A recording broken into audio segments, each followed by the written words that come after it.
इस बीच कल एनडीए की एक बड़ी बैठक होने वाली है। इस मीटिंग को लेकर इस वक्त बीजेपी के अध्यक्ष जेपी नड्डा प्रेस कॉन्फ्रेंस कर रहे हैं। सीधा आपको लिए चलते हैं। जो इंटरवेंशंस की जरूरत होती है उसके प्रति एनडीए की गवर्नमेंट हमेशा सजग रही है। आज मैं आपके साथ ये शेयर कर सकता हूं कि डायरेक्ट बेनिफिट ट्रांसफर में 28 लाख करोड़ रुपए have been directly transferred to the beneficiaries right into their accounts, and still we are trying to see to it. We have been able to block check the leakage of 4 to 5 lakh crores जो leakage का scope था। उसी तरीके से अगर हम देखें digital tools का उपयोग बहुत बड़ी मात्रा में गवर्नेंस में बढ़ा है, जिसके कारण एक पारदर्शिता, ट्रांसपेरेंसी, उसको हम लोगों ने आगे बढ़ाया है।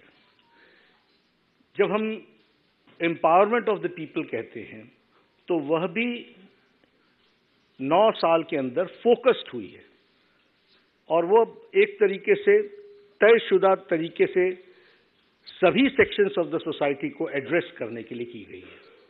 गांव, गरीब, वंचित, पीड़ित, शोषित, दलित, युवा, महिला, किसान, इन सब के प्रति स्कीम्स को फोकस किया गया है और फोकस करने के कारण इनके एम्पावरमेंट में हम लोगों को बहुत ही सफलता मिली है और इसके कारण भी एनडीए और एनडीए के घटक दलों में एक उत्साह, एक वातावरण देखने को मिलता है और तीव्र गति से आगे चलने की आकांक्षा को हम आगे बढ़ा रहे हैं।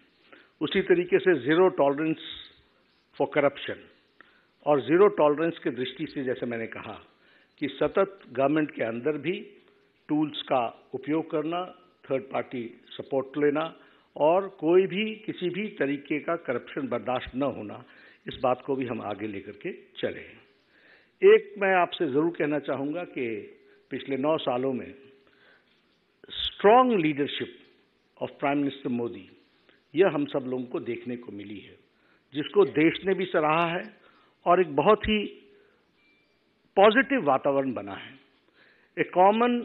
एक साधारण भारतीय भी गौरवान्वित महसूस करता है जब वो देखता है, बेचारा पढ़ा लिखा भी कम है तब भी वो जानता है कि मोदी जी ने कोविड मैनेजमेंट में दुनिया में एक मिसाल पेश की है, जहां बड़े बड़े डेवलप्ड देश अपने आप को अनडिसाइसिवनेस के कारण, अनिर्णयता की स्थिति के कारण वह सफल नहीं हुए, वहीं प्रधानमंत्री मोदी जी के नेतृत्व में कोविड मैनेजमेंट में दुनिया में मिसाल दी है।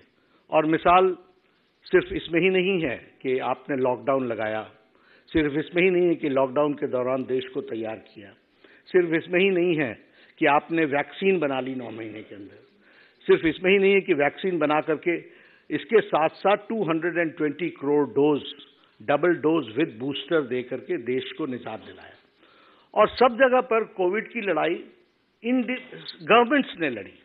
यहां मोदी जी ने कोविड की लड़ाई समाज के साथ और देश के साथ लड़ी और देश ने लड़ा उसको, उसका नेतृत्व मोदी जी ने किया, लेकिन उन्होंने देश को साथ अपने लेकर के चले।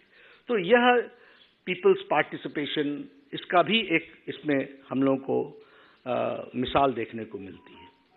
अभी आर्थिक जगत की बात हो रही है, तो आर्थिक जगत की दृष्टि से भी देखा जाए तो जब दुनिया की आर्थिक स्थिति एक आर्थिक मंदी से गुजर रही है, जब दुनिया में भी यूक्रेन वॉर के सप्लाई चेन का असर पड़ रहा है, जब दुनिया में भी कोविड मैनेजमेंट के कारण तकलीफें आई हैं, वहां इंटरनेशनल मॉनेटरी फंड बोलता है कि इंडिया की is one of the most stable economy and it is the bright future.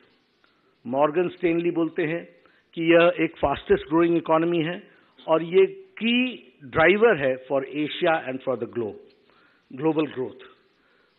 हमारी गरीबी आज 22% से घट करके 10% से कम हो गई है अकॉर्डिंग टू IMF। हमारी अति गरीबी 1% से भी कम हो गई है। तो इसलिए एक एनडीए के प्रति लोगों का रुझान एक आइडियल अलायंस है। ये अलायंस सत्ता के लिए नहीं है, ये अलायंस सेवा के लिए है, ये अलायंस भारत को मजबूत करने के लिए है और भारत को मजबूती देने के लिए है।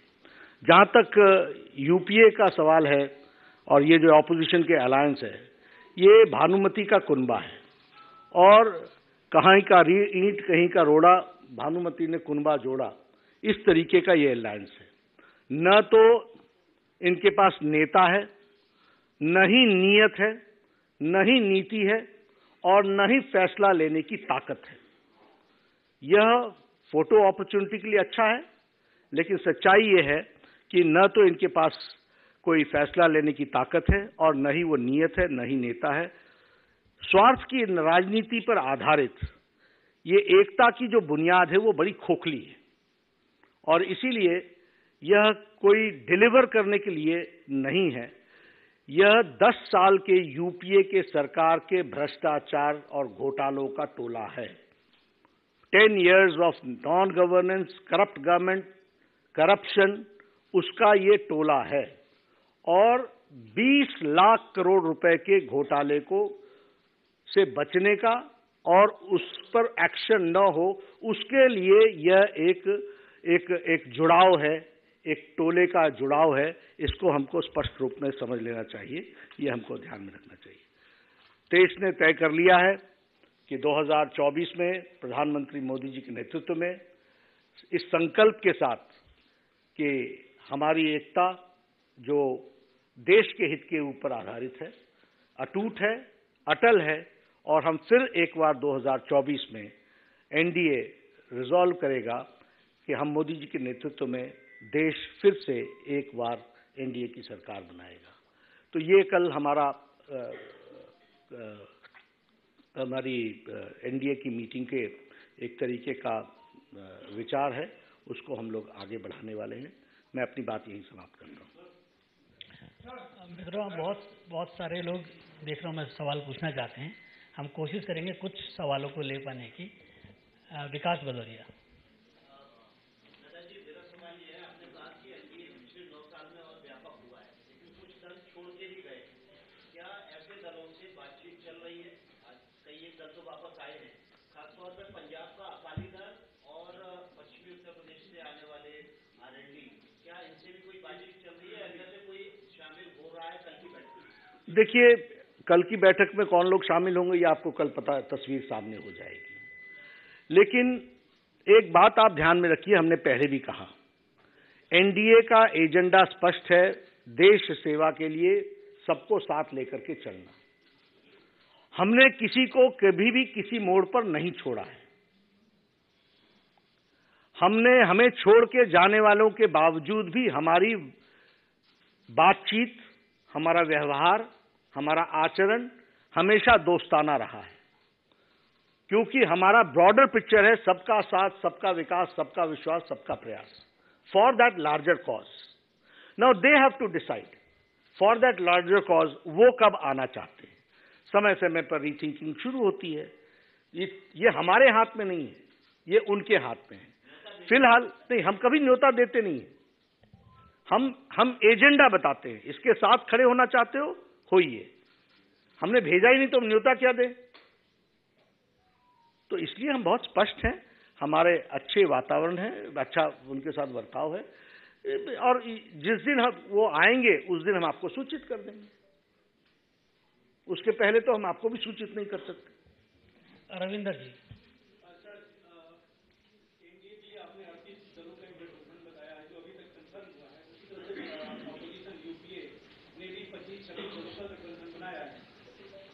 का कहना है कि हम लोग एक होकर चुनाव लड़ेंगे और बीजेपी को 2024 में सरकार देंगे, और इसका कांग्रेस के कई नेताओं का कहना है कि राहुल गांधी का नेतृत्व करेंगे, जिस तरह सुप्रीम कोर्ट में अर्जी भी दिया गया।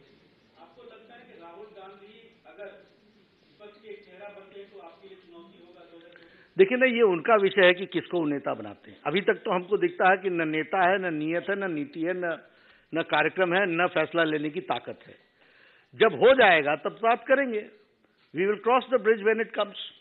और दूसरी बात, हम कभी भी किसी दूसरे की कमजोरी पर चुनाव नहीं लड़ते। मैंने कई बार बताया रविंदर जी, हम अगर तकलीफ में आते हैं तो हम अपनी कमजोरी को ढूंढते हैं, और हम जब जीतने का प्रयास करते हैं, और जब हम जीतने का प्रयास करते ही हैं, वो हम अपनी ताकत पर करते हैं। इंडिया टीवी हर वक्त हर जगह डाउनलोड करने के लिए सर्च करें India TV news Google play store या ऐप स्टोर पर।